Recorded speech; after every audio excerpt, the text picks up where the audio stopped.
Coverage you can count on begins with reaction to a portion in the president's budget proposal that could affect thousands of jobs in the CSRA.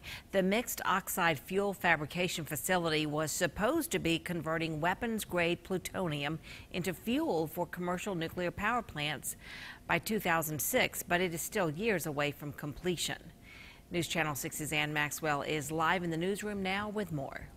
Jenny, the budget says eliminating MOX and going with an alternative disposable method for that plutonium will save a lot of money over time.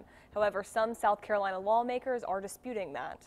Billions of dollars hang in the balance of a single sentence of President Trump's proposed budget. The fiscal year 2018 budget request proposes to terminate the MOX project and pursue the dilute and dispose option as an alternative. It's referring to the mixed oxide fuel fabrication facility, which was originally part of a nuclear non-proliferation agreement with Russia.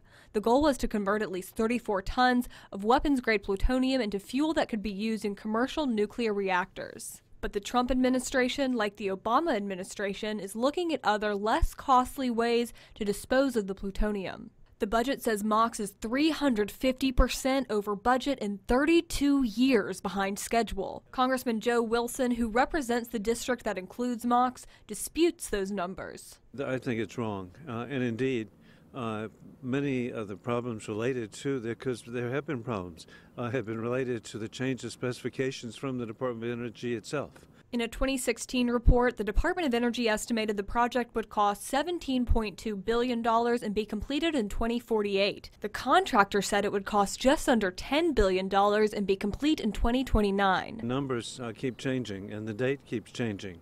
And no, it will be completed far beyond that. That's almost borders on ridiculous. If it's 70% complete, it's not going to take another 30 years. The contractor said it was 70% complete last year, but the National Nuclear Security Agency said that claim is, quote, patently false. Another study by the DOE last September said construction was only 28% complete.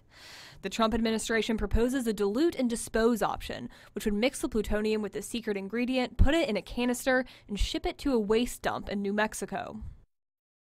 The budget says pursuing the dilute and dispose method will save $5 to $9 billion in construction and billions more in operating costs. It also says it will dispose of the plutonium more quickly. MOX critic and director of SRS Watch Tom Clement says he has some misgivings about the dilute and dispose method. He says there needs to be a full environmental impact statement with that proposal. But he says it is clear that dilute and dispose is a lot cheaper than MOX. Jenny?